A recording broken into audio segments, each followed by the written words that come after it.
Eu sou Breno Altman, diretor editorial do site Opera Mundi. Eu queria convidar vocês a assistirem os vídeos do Opera Mundi no nosso canal do YouTube.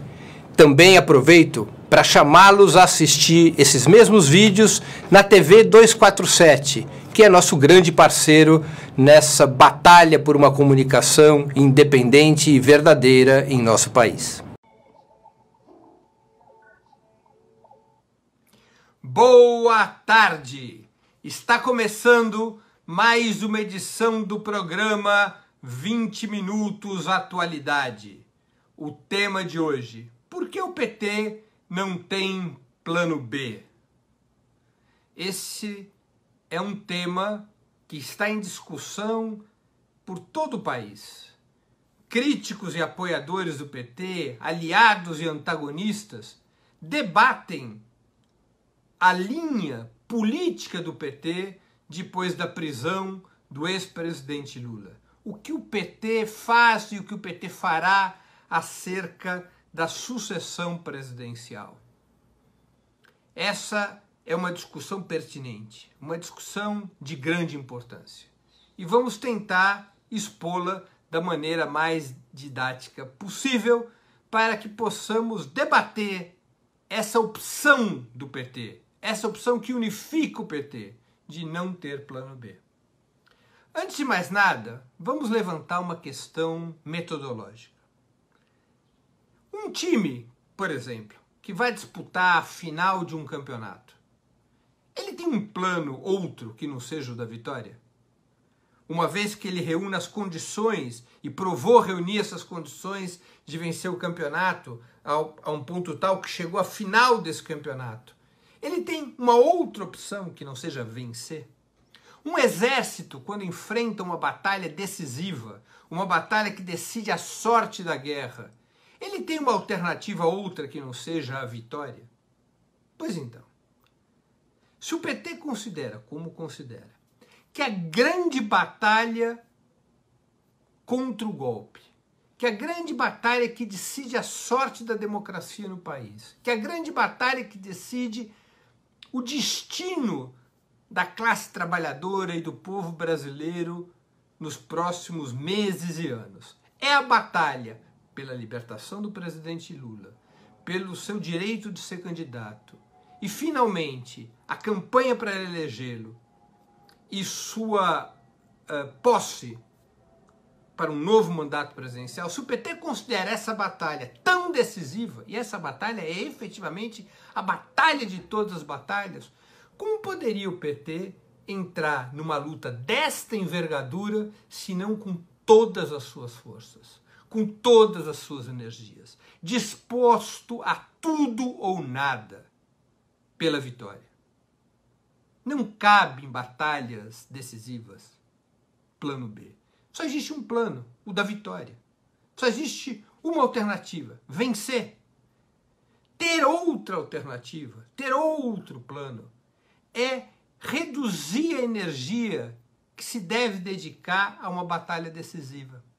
É tirar de foco a concentração necessária para unificar todas as forças ao redor daquilo que importa. Essa é a primeira das razões pelas quais o PT não pode ter plano B. Uma força política séria, protagonista, com a amplitude que tem o Partido dos Trabalhadores, com a representatividade que tem o Partido dos Trabalhadores, com a história que tem o Partido dos Trabalhadores, efetivamente não poderia entrar numa batalha como essa pela metade. Sim, pero no mucho. Vamos, mas não vamos tanto. Ou se entra nessa batalha como o presidente Lula está entrando, como o presidente Lula já entrou, com todas as forças, ou essa batalha de antemão é perdida. Na verdade, existem setores no campo progressista que olham para as dificuldades que são reais. O presidente Lula está preso. O golpe continuado tem como objetivo impedir sua participação no processo presidencial. São grandes mesmo as dificuldades. E muitos setores progressistas olham para essas dificuldades e se dão por derrotados antes de travar a batalha. E, portanto, antecipam a discussão de um processo que deveria ser debatido somente depois de travado o bom combate, para antes de enfrentar essa luta.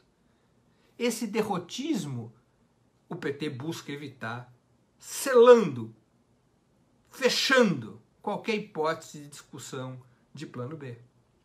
A discussão do plano B revela, fundamentalmente, um derrotismo em relação à situação atual. A discussão do plano B é operada por forças intelectuais, jornalistas, lideranças políticas, que não acreditam que essa batalha possa ser vencida e que, no fundo, nem acham que essa batalha deva ser travada como a batalha de todas as batalhas. O PT tem afirmado uma posição no outro sentido. O PT tem reafirmado que a batalha pela libertação do presidente Lula, a batalha por sua candidatura, a batalha para elegê-lo, a batalha para fazê-lo novamente presidente da República, é a batalha decisiva, é a batalha histórica desse período que estamos vivendo.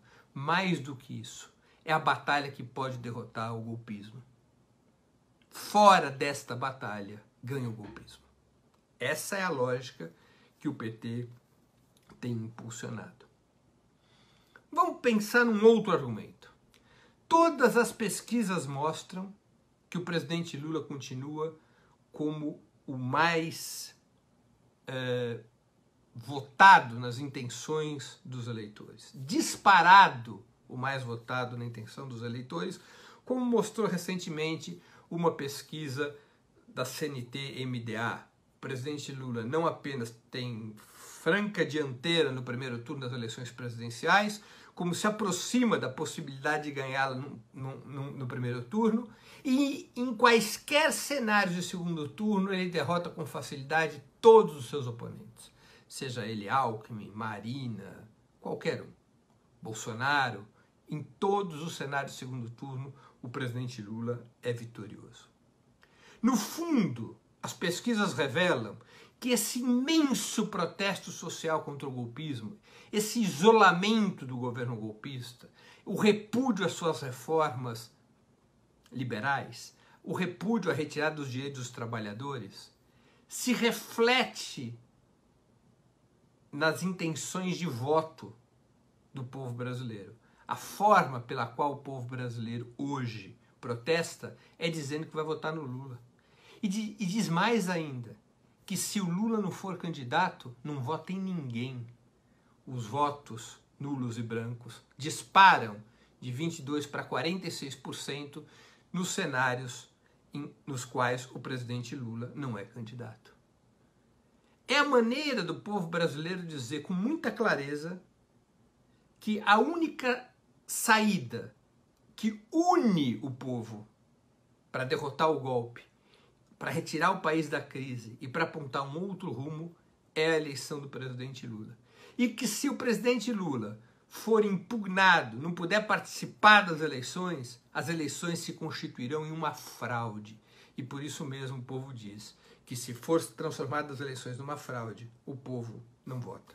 Ou vota branco, ou vota nulo, mas não vota em nenhum candidato num processo no qual o presidente Lula esteja impugnado. Esse é o ambiente atual que as pesquisas detectam. Numa situação como essa, no qual a luta pela libertação do presidente Lula e sua candidatura é o eixo fundamental do protesto popular, é o eixo fundamental e potencial de mobilização do povo contra o golpismo, é o eixo fundamental de contraposição ao partido do golpe. Por que cargas d'água que o PT deveria renunciar a esse eixo e construir um outro eixo de acumulação de forças contra o golpismo? Por que o PT deveria retirar de cena seu principal instrumento de unidade, mobilização e organização? Por que o PT deveria retirar de cena o principal fator de unidade e identidade do povo brasileiro contra o golpismo e substituí-lo por um outro eixo qualquer que seja ele numa situação como essa? Seria essa uma política inteligente por parte do Partido dos Trabalhadores? Não creio. todas as pesquisas revelam que a política que o PT tem executado é uma política correta. Ao manter a candidatura do presidente Lula a ferro e fogo, enfrentando todas as dificuldades, reorganizando o partido e o campo popular para essa grande batalha, ao travar esta batalha com essa dedicação, com essa energia, o Partido dos Trabalhadores tem sustentado a candidatura do presidente Lula em altos patamares de intenção de voto, tem recuperado a imagem do partido e tem dado ao povo uma esperança concreta, um caminho para enfrentar o golpe de Estado. Claro que os problemas são enormes. Claro que essa batalha pode não ser vitoriosa. Talvez o mais provável é que ela não seja vitoriosa. Mas seria responsável uma força política com a representatividade do PT aceitar discutir as hipóteses de um cenário pós-derrota antes de travar, repito, com todas as suas energias essa batalha? Por que se deveria abdicar desse grande fator de luta contra o golpe que é a candidatura do presidente Lula? É claro que outras candidaturas do campo progressista são legítimas. Na esquerda, nós temos a candidatura do Boulos e a candidatura da Manuela. São candidaturas legítimas de lideranças comprovadas, que são apoiados por partidos com grandes serviços prestados ao país. O caso específico do PCdoB, um aliado histórico do PT. No caso do PSOL, o partido que saiu das entranhas do PT e que tem compromissos e programa de esquerda, embora tenha feito oposição aos governos petistas. Também é legítimo uma candidatura de centro-esquerda como a do Ciro Gomes, que corresponde não a um nome das classes trabalhadoras, é um nome de um setor da elite do país, com um programa nacionalista e democrático, que foi um aliado leal aos governos petistas. São todas candidaturas legítimas. Mas por que deveria o PT substituir como seu candidato o ex-presidente Lula por qualquer desses nomes antes de ser travada a batalha pela sua libertação e pelo seu direito de ser candidato? Por que se deveria abdicar desse instrumento de unidade e mobilização de uma maneira tão irresponsável? Não, o PT tem afirmado o oposto, que esta é a batalha fundamental. Eu não vou aqui discutir os méritos ou a falta de méritos, porque isso é um debate que está nas redes sociais, da candidatura Ciro Gomes. Como vocês têm acompanhado, vários setores da imprensa buscam criar uma certa cisânia dentro do PT de esquerda, de que há setores do PT que querem um acordo ao redor do Ciro Gomes, alguns intelectuais, alguns jornalistas defendendo que a hora é de se unir ao redor do Ciro Gomes para criar uma candidatura viável e que possa derrotar o partido do golpe nas eleições de outubro. Eu não vou aqui discutir os argumentos que esses setores levantam. Eu vou apenas fazer duas observações para a reflexão de vocês. Uma de ordem histórica e outra de ordem política. Primeira de ordem histórica. Antes do surgimento do PT nos anos 80 e antes do seu amadurecimento político que se dá a partir da primeira campanha presidencial de Lula em 89, a história da esquerda brasileira, pelo menos desde 1935, era a história de uma força auxiliar.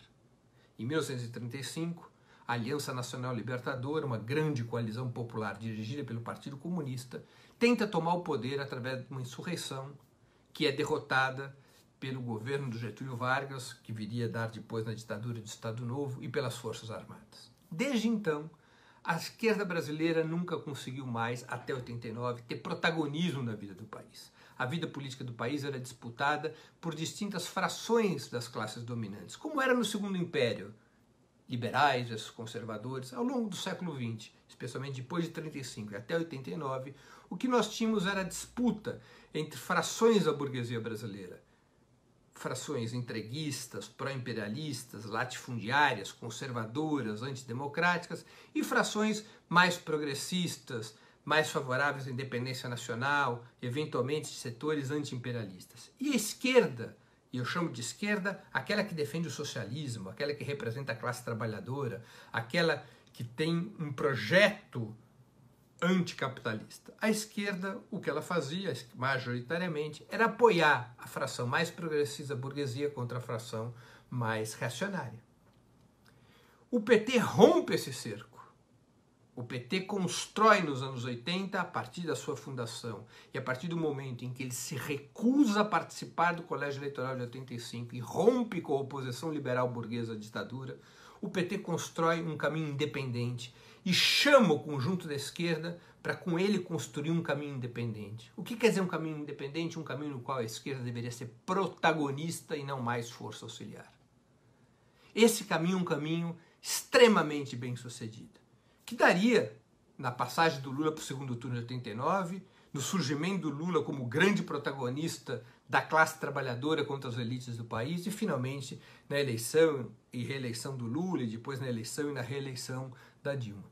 Esse caminho independente que o PT desbravou, depois atraiu outros setores da esquerda que ainda permaneciam no projeto da esquerda ser força auxiliar de alguma fração das classes dominantes. O PCdoB veio se aliar ao PT, o PSB veio se aliar ao PT, e vários outros setores de esquerda foram se juntando ao campo popular que o PT impulsiona a partir dos anos 80. Por que cargas d'água que o PT deveria abdicar de uma construção tão importante como essa, que é o protagonismo da esquerda da classe trabalhadora, para voltar ao velho sistema no qual a esquerda é força auxiliar, apoiando alguma fração das classes dominantes contra outras frações das classes dominantes? Porque Ciro Gomes não é um candidato da classe trabalhadora. Ciro Gomes não é um candidato de esquerda. Ciro Gomes não é um candidato anticapitalista. Ciro Gomes representa os interesses do que antigamente se chamava de burguesia nacional, das frações das classes dominantes que colidem com o capital financeiro, com o latifúndio, que tem contradições com os setores mais reacionários das classes dominantes, mas que não representam um projeto de superação do capitalismo, que não representam um projeto de caráter socialista. Por isso que o correto é identificar Ciro como centro-esquerda. Por que cargas d'água que o PT deveria renunciar a essa impressionante conquista estratégica, que foi fazer da esquerda protagonista da vida política do país e voltar à velha equação da esquerda como força auxiliar de uma fração das classes dominantes? Essa é a questão que eu levanto, do ponto de vista histórico. Do ponto de vista político, eu vou erguer uma outra questão. Ciro Gomes é um candidato que, com a presença do Lula na fórmula, mal encosta nos 9% das intenções de voto. 7, 8, 9% das intenções de voto. Sem o Lula, ele cresce um pouco. Mas ele não é capaz de atrair uma grande parcela do eleitorado petista que, no caso de Lula não ser candidato, essa parcela corre para o voto nulo e voto branco, porque não aceita que o Lula não esteja na fórmula eleitoral. Percebam o risco da política que alguns defendem de um apoio imediato ou de um apoio em qualquer momento a Ciro Gomes. É o risco de que o núcleo duro do eleitorado de esquerda, que se reúne ao redor de Lula, se dissipe e não venha apoiar nenhuma candidatura e nenhuma fórmula política que represente o antigolpismo. Não é verdade que a candidatura do Ciro Gomes tem potencial para unir o campo popular. Ao contrário, a candidatura de Ciro Gomes representa um vazamento do apoio popular. Ele reduz o campo popular. E reduz muito o campo popular. O que mantém o campo popular unido, o que mantém o campo popular protagônico, o que mantém o campo popular com capacidade de mobilização é apenas a candidatura do presidente Lula. Isso está nas pesquisas. Trocar a candidatura do presidente Lula por qualquer outra candidatura, eu citei a Ciro, eu poderia citar qualquer outro nome de dentro do PT. Antes de travar essa batalha, ao menos antes de travar essa batalha, configuraria um grave erro. Um grave erro. Apenas o nome do presidente Lula continua a revelar capacidade de unificar o campo popular e oferecer uma saída contra o golpismo. Vou mais além para concluir essa exposição. Nós estamos vivendo o encerramento de um ciclo histórico. A burguesia brasileira, com o golpe continuado a partir de 2016, optou por rasgar a Constituição de 1988. Rasgar a Constituição de 1988 e construir paulatinamente um regime autoritário. Vocês estão vendo a ofensiva judicial contra o presidente Lula, contra o ex-ministro Zé Dirceu, que hoje voltou a ser preso, contra a presidente do PT, Gleisi Hoffmann. Há um processo de ruptura constitucional no país. Para enfrentar essa ruptura constitucional, nós não podemos pensar as eleições nos mesmos moldes que pensamos todas as eleições anteriores. Não se trata apenas de um problema de tática eleitoral, de discutir o que dá mais voto, o que dá menos voto, qual é o nome que agrada mais uns setores, o nome que agrada mais outros setores, não. Nós estamos discutindo a necessidade de construir uma outra estratégia. Uma estratégia que, tanto no caso de vitória do presidente Lula, quanto no caso de eleições fraudulentas, eleições nas quais o ex-presidente esteja excluído, nós estamos discutindo uma estratégia que seja capaz de derrotar o golpismo. Uma estratégia que passa fundamentalmente por uma grande mobilização nas ruas, por um grande vetor de desobediência civil, por uma rebelião da cidadania contra o golpismo. Qual é a candidatura que melhor cria as condições para essa estratégia, se não a do presidente Lula? Qual é a candidatura que efetivamente denuncia o golpe, que estabelece uma ruptura com o golpismo e abre as condições de uma estratégia para enfrentar a saída autoritária, pró-imperialista, anticonstitucional da burguesia brasileira? É apenas a candidatura do presidente Lula. Por essas razões, o PT não tem plano B. O PT só tem um plano, o de travar a batalha pela libertação do presidente Lula, pelo direito dele em ser candidato e pela sua eleição como a batalha de todas as batalhas. Essas ideias que eu queria expor a vocês acerca da pergunta do programa de hoje, por que o PT não tem plano B.